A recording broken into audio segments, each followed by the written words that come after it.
Eh bien, je vous souhaite la bienvenue ce matin. Merci, Julie, ça avait fait un très beau monologue. Oui. Je vais juste vous lire quelques versets. Cette année, avant de débuter de partager la parole ce matin, cette année, ce psaume-là m'a vraiment touché à maintes reprises. Et puis, ce matin, nous allons parler de l'œuvre admirable de Dieu. Et la semaine passée, on a vu que Nabuchodonosor, lorsque Dieu a fait des choses dans sa vie, qui a vraiment renversé sa vie, il a donné la louange à Dieu. Il a vraiment réalisé qui est le Dieu suprême, le Dieu au-dessus de tout autre Dieu, le plus haut.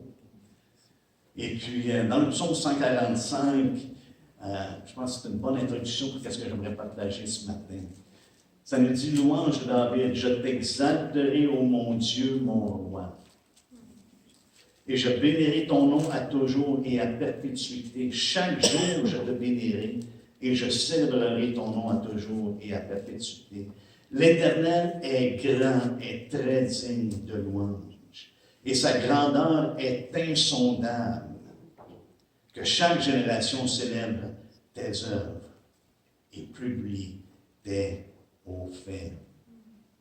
Je pense que c'est une merveilleuse opportunité que nous avons de faire connaître à notre génération et de nous-mêmes célébrer ce que Dieu a accompli il y a 2000 ans. Chaque génération célèbre tes œuvres et publie tes hauts faits. Je dirai la splendeur glorieuse de ta majesté. Je chanterai tes merveilles. On parlera de ta puissance redoutable et je raconterai ta grandeur. Et le psalmiste était vraiment touché par la splendeur de Dieu, la grandeur de Dieu. Et ce qu'il voulait faire, c'est d'en parler. Je pense dans le temps dans lequel nous sommes, le temps de l'année, lorsqu'on souligne justement que Jésus est venu. Il est venu en accomplissement de la parole de Dieu. Ce que Dieu avait décrété, ce que Dieu avait dit qu'il allait faire pour les hommes, Jésus est venu l'accomplir à la lettre. Et c'est pour ça ce matin que nous allons ensemble regarder justement à cette grandeur, à la splendeur de Dieu, l'œuvre admirable que Dieu a accomplie. Si vous voulez bien aller avec moi dans Luc 2. Alléluia. Merci Seigneur. On a vu la semaine passée également que Dieu allait donner un signe. Nabuchodonosor a donné la gloire à Dieu pour les signes, les prodiges que Dieu avait fait. Dieu nous a donné un signe qu'il a accompli, un prodige qu'il a accompli dans la venue de son Fils. Et on le voit exactement. Et Luc voulait être exact, il a fait des recherches. Il dit, Théophile, je veux que tu saches l'exactitude des choses qui ont pris place, de l'enseignement que tu as reçu. Je veux que tu en sois sûr. Et Luc nous donne vraiment un récit complet, pas mal de ce qui s'est passé lorsque le Seigneur est venu.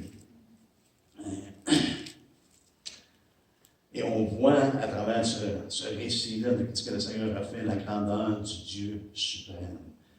Cette grandeur-là qui est insondable. La grandeur de Dieu est insondable. Est-ce que Dieu, il y a de quoi qu'il peut faire? Oui, il peut tout faire. Mais lorsqu'on regarde à ce que Dieu fait, c'est insondable. C'est encore plus majestueux parfois que ce qu'on lit à première vue. Et on va voir ici ce matin la grandeur de Dieu. Vraiment la grandeur de Dieu dans tous les détails de qu'est-ce que Dieu a accompli. On commence à lire au 2e chapitre de Luc. Au premier verset, ça nous dit « En ce temps-là, parut un édit de César Auguste, ordonnant un recensement de toute la terre. » C'est évident, c'est toute la terre qui était connue dans ce temps-là, et auquel l'empereur avait autorité. Ce premier recensement eut lieu pendant que Quirinius était gouverneur de Syrie. Tous allaient se faire inscrire, chacun dans sa ville. Alléluia. Et c'est là qu'on voit vraiment comment est-ce que Dieu est assis sur le trône. Comme dans le temps du déluge, n'est-ce pas? La parole de Dieu nous dit qu'il était assis sur le trône pendant ce temps-là et qu'il règne éternellement. Dieu n'a pas changé, il est encore assis sur le trône. Il l'était dans ce temps-là, lorsque il a vu bon, lorsque le temps est accompli, que son Fils vienne. Et puis, on voit ici sa grandeur, comment il incline le cœur de César Auguste. Ça dit, c'est le premier recensement. Ça fait un habitant qui était empereur, ça veut dire qu'il y en avait eu avant lui, il y avait Jules César qui était avant lui. Mais là, à ce moment, le premier recensement, Dieu incline le cœur de César Auguste. Comme étant un instrument dans la main de Dieu. Dans Proverbe 21:1, ça nous dit « Le cœur du roi est un courant d'eau dans la main de l'Éternel. Il l'incline partout où il veut. » Et c'est à ce moment-là précis que Dieu a incliné le cœur d'Auguste César pour le premier recensement. On voit la grandeur de Dieu. Et pourquoi il a fait cela? On sait que César Auguste lui-même, son intention, c'était pas de « OK, mais là, Dieu est en train de faire de quoi? » Et c'est là qu'on voit comment est-ce que Dieu peut utiliser des hommes sans savoir qu'ils sont utilisés par Dieu. Eux ont leur propre plan. Les hommes ont des plans, mais Dieu dirige les plans. Et César Auguste avait un plan. Le premier recensement. Qu'est-ce qui se passait? Qu'est-ce qu'il voulait vraiment? Pourquoi il voulait avoir un recensement? Pouvez-vous imaginer la raison? Il voulait savoir combien de personnes étaient dans son royaume. Il voulait savoir dans son empire, OK, qui est là? Mais je pense qu'il y avait aussi une raison ultérieure. Parce que les gens devaient payer le tribut, devaient payer les taxes. Et pour savoir qu'est-ce qui devrait rentrer, il faut que tu saches qui est en mesure de donner. Pour savoir si vraiment les gens donnaient à César ce qui était à César. Vous savez ce que Jésus a dit, dans Matthieu 22, je crois. Allons voir ensemble dans Matthieu 22.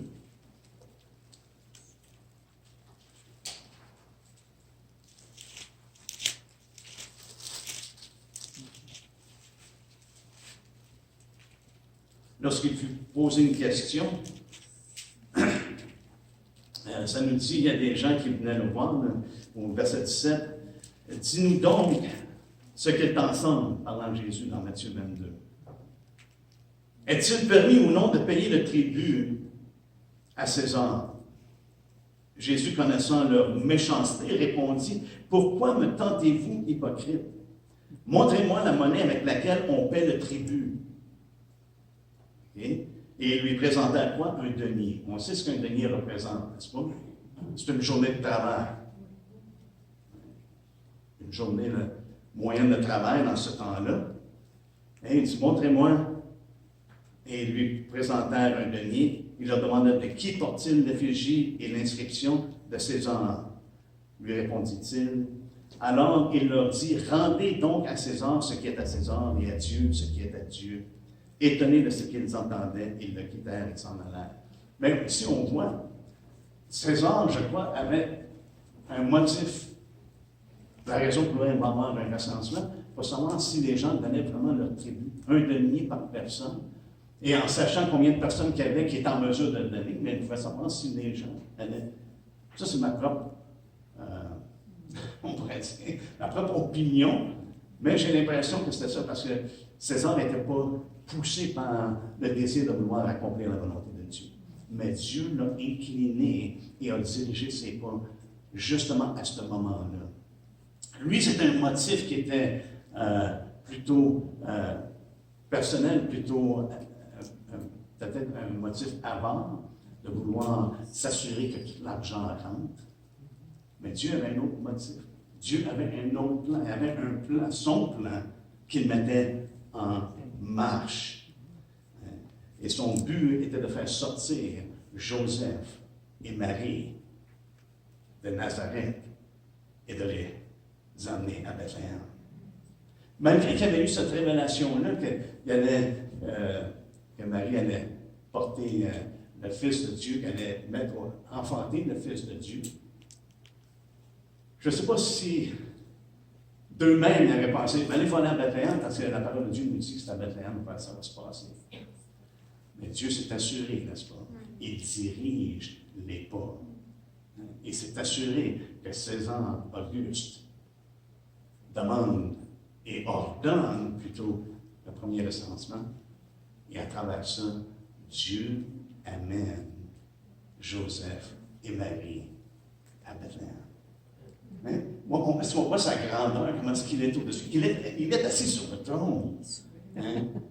Et c'est lui qui règne. Alléluia. Il est au-dessus de tout. Hein? Donc, il utilise le décret de l'empereur, hein? Que ce soit pour ça, la taxe qu'il voulait recevoir. Le but de César était plutôt politique et économique. Mais on sait que Dieu, et ça c'est Nabuchodonosor qui nous a dit, Dieu donne le règne à qui il lui plaît. Il élève même le plus vil des hommes. Il est capable d'utiliser même ceux qu'on penserait, là, ils sont tellement au-delà, il n'y a rien à faire avec ces personnes-là. Dieu est capable de les utiliser, même dans leurs propres décisions, de faire ce qu'ils veulent faire dans des intérêts égoïstes. Dieu les utilise pour accomplir son plan. Ce que lui, il a déclaré. Souvenez-vous de Pilate. Lorsque Jésus était devant lui, et puis Jésus, il répond plus. Il dit, peu mot, c'est à moi que tu parles pas. Ne sais-tu pas que j'ai le pouvoir de te crucifier ou j'ai le pouvoir de te relâcher? Jésus dit, tu n'avais aucun pouvoir sur moi, moi, ça te serait donné d'en haut. Il énerve, il met même le plus vil des hommes, pour démontrer que c'est lui qui règne. Donc, à travers l'édit, le décret de César, Dieu dirige les pas de Joseph et de Marie à l'endroit exact où ce que Dieu avait déterminé que son fils allait être né. Quand les mages sont venus devant Hérode, ils disent, on vient pour adorer dans Matthieu. Deuxième chapitre. Ça nous dit, au premier verset, Jésus étant né à Bethléem en Judée, au temps du roi Hérode, voici des mages d'Orient arrivèrent à Jérusalem et dirent, où est le roi des Juifs qui vient de naître? Car nous avons vu son étoile en Orient et nous sommes venus pour l'adorer. Le roi Hérode, ayant appris cela, fut troublé et tout Jérusalem avec lui. Il assembla tous les principaux sacrificateurs et les scribes du peuple et s'informa auprès d'eux du lieu où le Christ devait naître. Ils lui dirent, à Bethléem, en Judée, car voici ce qui a été écrit par le prophète. Et toi, Bethléem, terre de Juda, tu n'es certes pas la moindre entre les principales villes de Juda, car de toi sortira un chef qui paîtra Israël, mon peuple. C'est un petit peu différent de la façon que c'est écrit dans Michée. Dans Michée 5, 1, ça dit, et toi, Bethléem, petite entre les milliers. Mais voyez-vous, aux yeux de Dieu, c'était ce qui était petit. Mais lorsque les hommes le lisent, souvent, on voit, hey, t'es pas la moindre, Dieu t'a choisi. En tant qu'être humain, souvent, on a la tendance de vouloir élever. Et même lorsqu'on répète parfois les Écritures, ça dit, tu n'es certes pas la moindre entre les principales villes de Juda.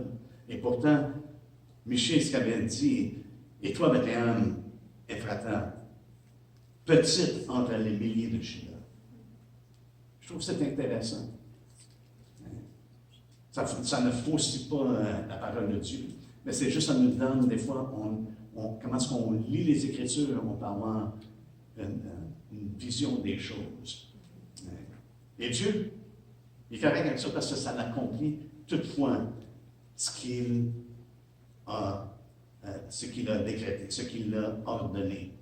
Ça dit de tout, dans Michée 1, ça dit, « Et toi, Madame Ephrata, petite entre les milliers de Judas, de toi sortira pour moi celui qui dominera sur Israël, et dont l'origine remonte aux temps anciens, au jour de l'éternité. » Et c'est ce que Paul nous fait part dans Éphésiens, n'est-ce pas, lorsqu'il dit que le plan de Dieu, le dessein éternel de Dieu qu'il a accompli en Jésus-Christ, c'est de l'éternité. Ça n'a pas été basé dans un temps spécifique, c'est dans l'éternité que Dieu dit, OK, mon fils va naître, mon fils va racheter les hommes. Et ici, on voit que Dieu lui avait préparé une place. Et il s'est servi de César Auguste justement pour emmener ses serviteurs à la bonne place, dans le bon temps. Parce que ça nous dit dans Luc 2, justement, à partir du verset 4, ça dit « Joseph aussi monta de la Galilée, de la ville de Nazareth, pour se rendre en Judée, dans la ville de David, appelée Bethléem, parce qu'il était de la maison et de la famille de David, afin de se faire inscrire avec Marie, sa fiancée, qui était enceinte. » Et c'est là, ça nous dit au verset 6, « Pendant qu'ils étaient là, le temps où Marie devait accoucher arriva. » Imaginez-vous, elle était proche d'accoucher quand l'édit a été ordonné. Pouvez-vous vous imaginer, là, c'est pas un bon temps. Hein? J'imagine, mesdames, de vous promener sur un âne pour vous rendre à des kilomètres, des centaines de kilomètres sur le dos d'un âne, quand vous êtes proche d'enfanter. J'imagine, même Marie a dû penser, bon, c'est pas un bon temps. C'est vraiment pas un bon temps. C'est ce que je pense. Hein? Mais peut-être aussi elle dit, mais on s'en va à Bethléem. On ne sait pas ce qu'elle pensait. Mais naturellement parlant, pas longtemps par la suite qu'ils sont arrivés à Bethléem, ça nous dit, au verset 6, pendant qu'ils étaient là, le temps où Marie devait accoucher arriva et elle enfantant son fils premier-né, elle l'emmena et le coucha dans une crèche parce qu'il n'y avait pas de place pour eux dans l'hôtellerie. Non seulement ça, de voyager dans cet état-là, et t'arrives, il n'y a pas d'hôtel. Il n'y a pas de place à nulle part.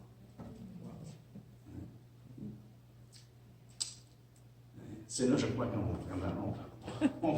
qu'on dépend de Dieu. Hein, et on sait que c'est lui qui dirige. Hein, et qui fait toutes choses à merveille en son temps. Mais Dieu lui a préparé une place, une crèche. Wow! Pas un hôtel, une crèche. Mais ça nous démontre également, je crois, le caractère de Dieu et le caractère du Sauveur. Il est venu dans le monde dans l'humilité. Il n'est pas venu avec des fanfares. Il n'est pas venu avec, afin que tout le monde le voit. Mais lorsqu'il va revenir, tous les yeux vont le voir.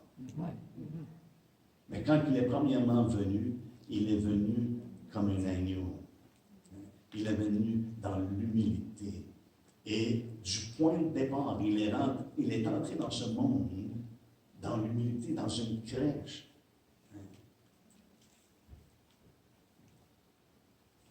Et pour moi, lorsque je regarde à ça, lorsque je considère ça, je me dis, wow!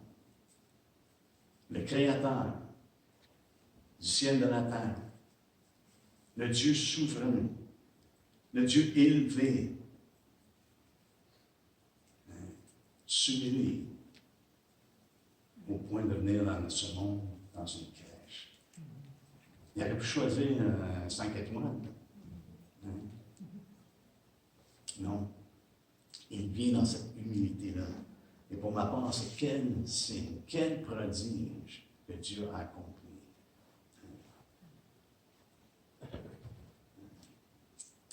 Il utilise, premièrement, des personnes qui sont simples. Joseph et Marie. Humbles serviteurs. Marie elle-même, lorsqu'elle loue l'Éternel, suite à la révélation qu'elle a, justement qu'elle allait enfanter, ça nous dit dans Luc 1, au verset 40, à partir du verset 46, ça dit, Marie dit, mon âme exalte le Seigneur, et mon esprit se réjouit en Dieu, mon Sauveur, parce qu'il a jeté les yeux sur la bassesse de sa servante.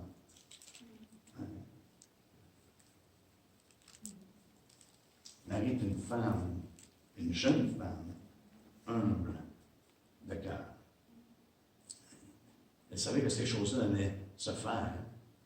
Les vierges dans ce temps-là, souvent, espéraient d'être celles choisies. Mais ici, même après la révélation qu'elle a, elle se voit comme étant la bassesse, indigne en elle-même de cet appel-là que le Seigneur met sur sa vie. Il utilise, Dieu choisit d'utiliser les simples et humbles serviteurs. Parce qu'elle était déjà croyante. Il ne faut pas se faire des idées qu'elle n'était pas croyante. Joseph est un homme croyant, est un homme de bien, que la parole de Dieu le décrit. Ces personnes-là avaient la foi en Dieu. Ils marchaient avec Dieu, dans la connaissance qu'ils avaient. Et on voit que c'est par la foi, justement, que Marie crut la parole du Seigneur. Au premier chapitre, encore une fois, dans Luc, on voit ici, lorsque l'ange vient voir Marie, Gabriel, et lui parle, ça nous dit, au verset 30, on commence au verset 30, ça nous dit, l'ange lui dit, ne crains point Marie, car tu as trouvé grâce devant Dieu. Et voici, tu deviendras enceinte et tu enfanteras un fils, et tu lui donneras le nom de Jésus. Il sera grand, il sera appelé fils du Très-Haut, et le Seigneur Dieu lui donnera le trône de David, son père. Il régnera sur la maison de Jacob éternellement. Alléluia. Et son règne n'aura point de fin. Marie dit à l'ange, comment cela se fera-t-il, puisque je ne connais point d'homme? On voit que c'était gardé, n'est-ce pas? Elle et Joseph marchaient dans l'intégrité, marchaient dans la sainteté devant Dieu. Ils se sont gardés. Elle dit, je ne connais pas d'homme. L'ange lui répondit, le Saint-Esprit viendra sur toi et la puissance du Très-Haut te couvrira de son ombre. C'est pourquoi le Saint-Enfant qui naîtra de toi sera appelé Fils de Dieu. Voici, Élisabeth, ta parente, a conçu, elle aussi, un fils en sa vieillesse, et celle qui était appelée stérile est dans son 6e mois, car rien n'est impossible à Dieu. Et regardez la réponse de Marie. Marie dit, je suis la servante du Seigneur, qu'il me soit fait selon ta parole. Et l'ange la quitta. C'est par la foi. Marie, elle a reçu la parole de Dieu.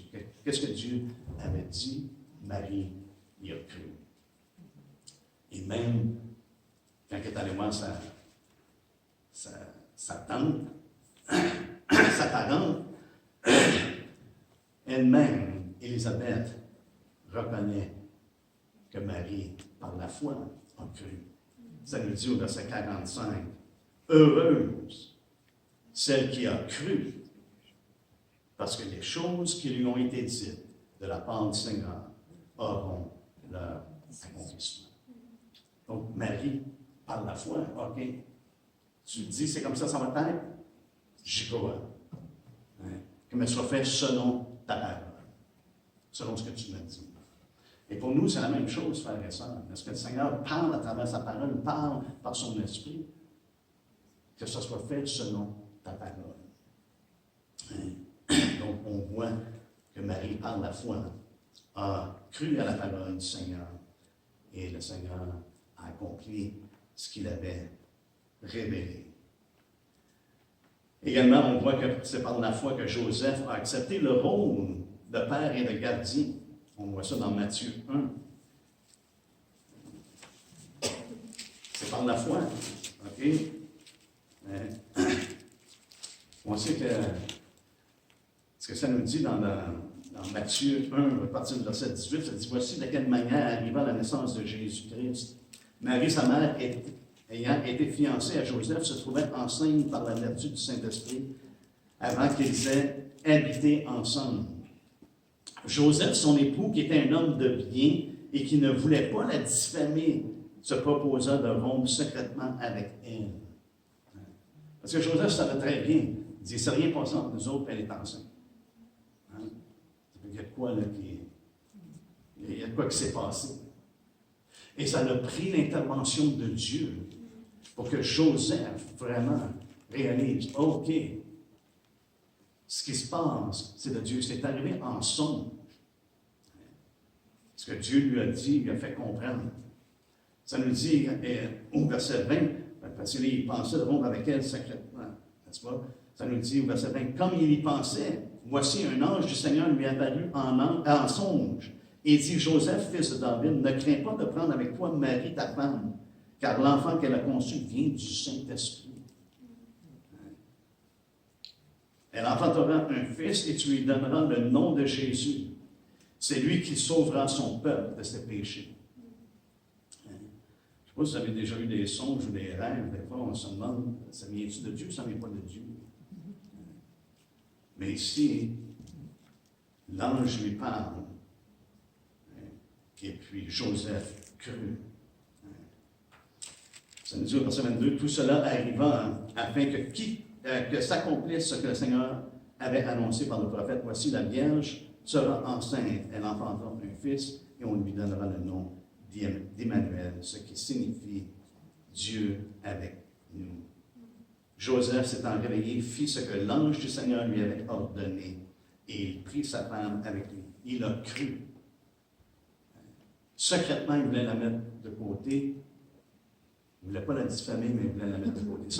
Secrètement, il voulait rompre. Mais aussitôt que le Seigneur parle à travers l'ange, ça nous dit ici: OK, Joseph fit ce que l'ange du Seigneur lui avait dit, et il a pris sa femme avec lui, avec tous les reproches que ça aurait pu avoir, que ça n'a eu, j'imagine. Parce que, à moins qu'une personne connaisse ce que Dieu, le plan de Dieu, ceux vraiment qui marchaient avec Dieu dans ce temps-là, on va dire: OK, oui, c'est vrai, c'est ça que la parole de Dieu dit.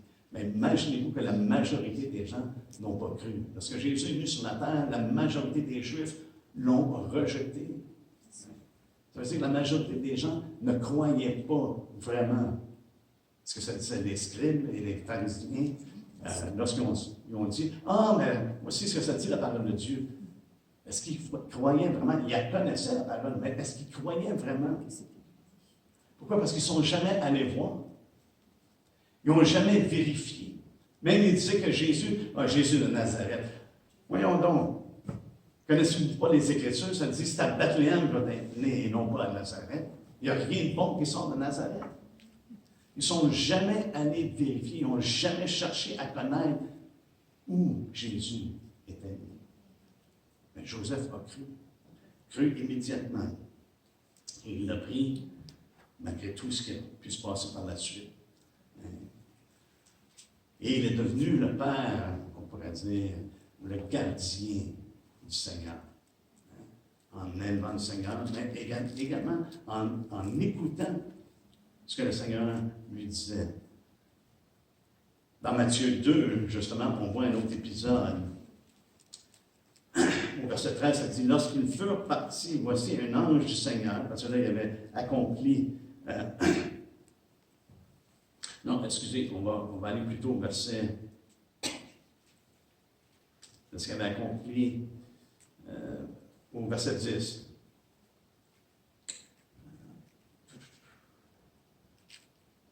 Non, excusez, c'est bien ça, le verset 13, excusez. Fait les anges soient venus, ces choses, pas les anges, mais les mages soient venus.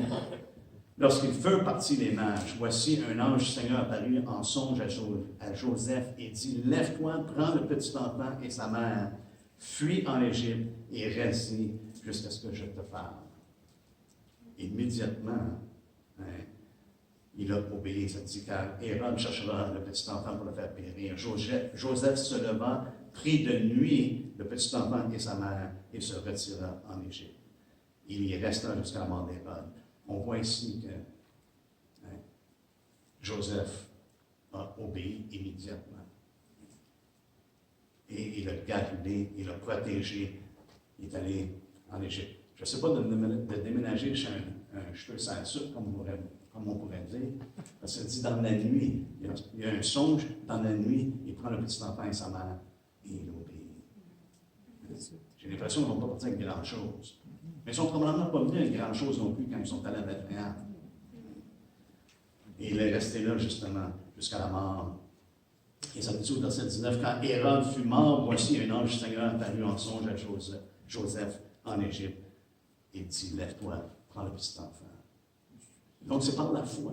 C'est par la foi que Joseph a obéi à Dieu. Et il accomplit ce que la parole de Dieu avait révélé, lui avait fait connaître. On voit une autre chose également. On voit ici la souveraineté de Dieu. On voit la grandeur de Dieu, sa splendeur. Il utilise César Auguste. Il utilise de humbles serviteurs qui l'écoutent et par la foi marchent avec lui et lui obéissent. Et également, Dieu utilise des messagers pour communiquer justement sa parole, pour communiquer ce qu'il est en train de faire. Malgré qu'il ne l'a pas fait devant tous les hommes, il l'a fait, il l'a révélé à certaines personnes. Et il le révèle à des gens qui sont très peu considérés, des bergers. Mais il a des messagers. Son premier messager, c'est l'ange qui parle justement aux bergers, d'annoncer ce qui est en train de s'accomplir au moment même lorsqu'il leur parle. Ça nous dit au verset 10, au 2e chapitre de Luc, ça nous dit, mais l'ange leur dit,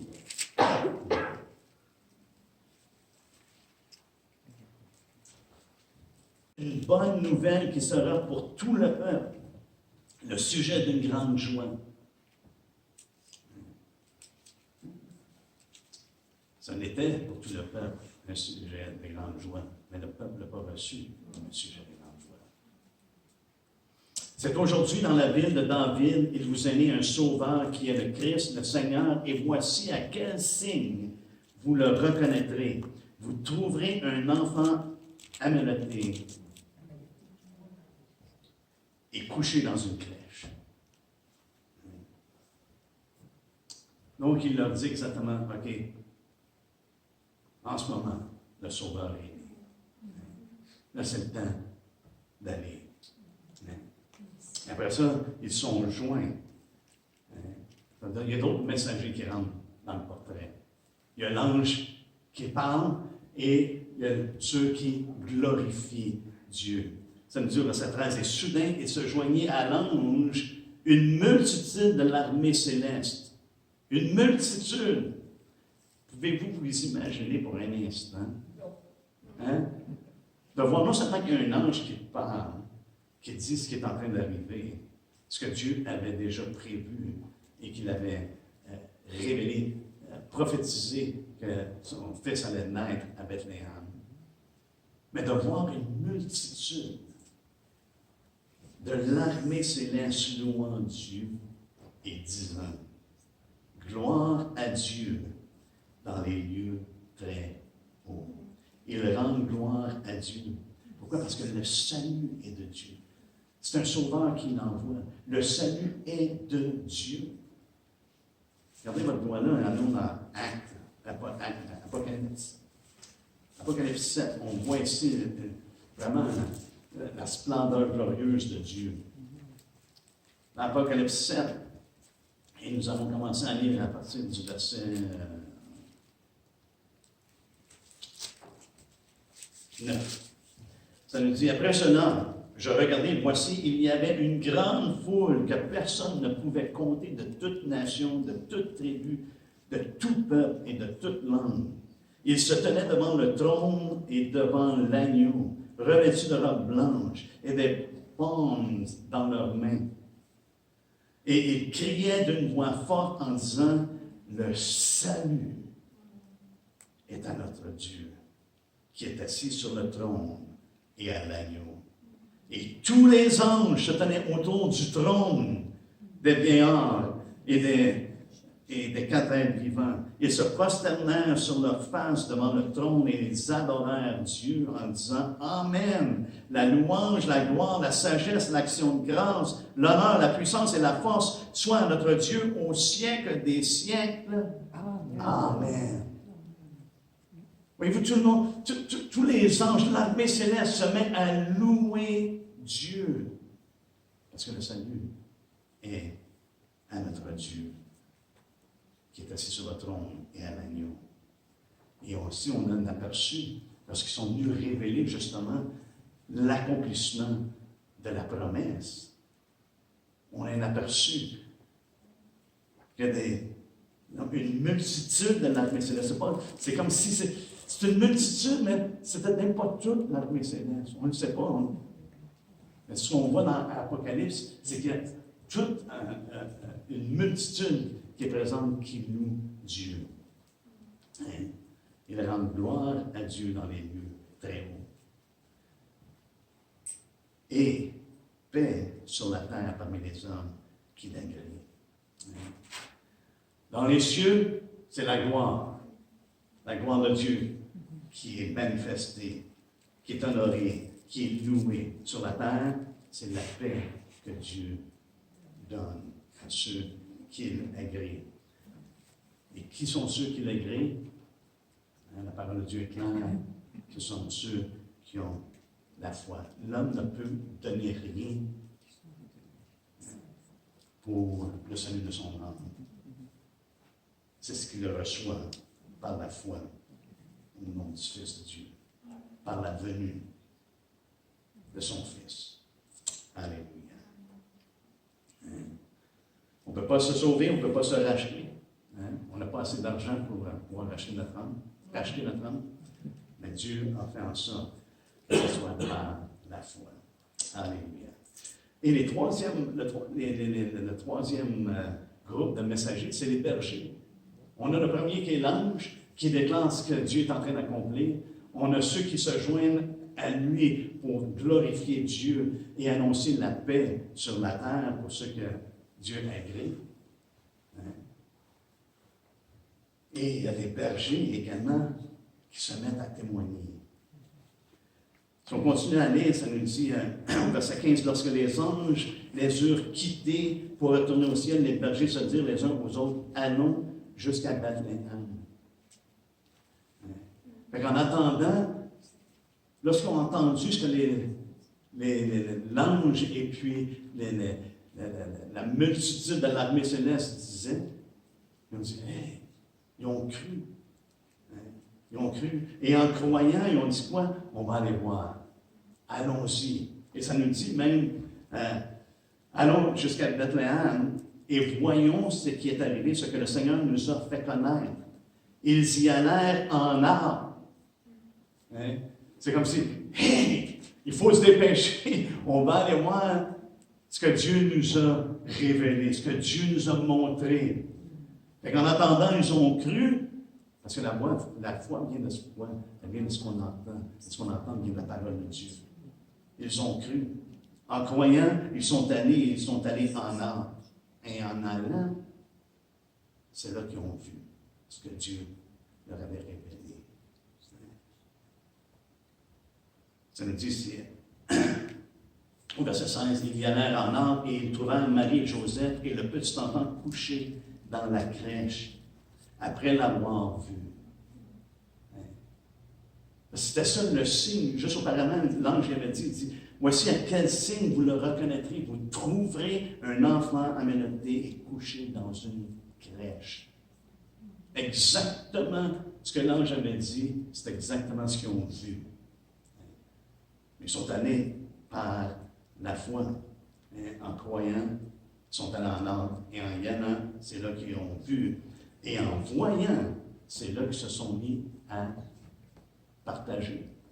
Regardez ce que ça dit. Après l'avoir vu, au verset 17, ils racontèrent ce qui leur avait été dit au sujet de ce petit enfant. Tous ceux qui les entendirent, peut-être qu'ils n'étaient pas seuls dans la crèche, ou ils se sont mis à dire en sortant de la crèche, ça ne nous donne pas les détails, mais il y avait d'autres personnes qui étaient là, et ça dit tous ceux qui les entendirent, ou ils l'annonçaient en retournant vers leur brebis, ils annonçaient ça à tous ceux qui voyaient. Tous ceux qui les entendirent furent dans l'étonnement de ce que leur disaient les bergers. Marie gardait toutes ces choses et les repensait dans son cœur. Tout ce que Dieu lui avait montré, ce que lui avait dit, la façon qu'elle était venue enceinte, qu'elle allait enfanter, tout ce que Dieu avait fait, il nous a emmenés jusqu'à Bethléem, c'est la cause. J'imagine que toutes ces choses-là, elle repassait ça dans son cœur, comme quoi le Seigneur a vraiment accompli toutes ces choses. Et ça nous dit au verset 20, non seulement qu'ils ont vu, ils se sont mis à partager, mais en partageant, ils ont glorifié Dieu. Et les bergers s'en retournèrent au verset 20, glorifiant et louant Dieu pour tout ce qu'ils avaient entendu et vu, et qui était conforme à ce qui leur avait été annoncé. Alléluia. Je pense que c'est l'expérience dans un sens, peut-être pas à ce niveau-là, parce que je pense qu'il n'y a aucun de nous qu'on a eu un ange qui nous annonçait ce qui allait se passer. Mais dans un sens, il y a un principe qu'on voit qui se répète. C'est en entendant la parole de Dieu qu'on croit. C'est en croyant on va de l'avant. Jésus dit, allez et faites des disciples. C'est en allant vraiment qu'on voit également qu'est-ce que Dieu a fait. Et c'est en voyant ce que Dieu fait que ça nous donne un cœur pour pouvoir le partager avec les autres. Et lorsqu'on le partage, c'est toujours Dieu qui va en tirer la gloire. Amen. Amen. Alléluia. Ils ont glorifié Dieu pour tout. Parce que tout ce que Dieu fait et tout ce qu'il dit s'accomplit selon ce qu'il a révélé.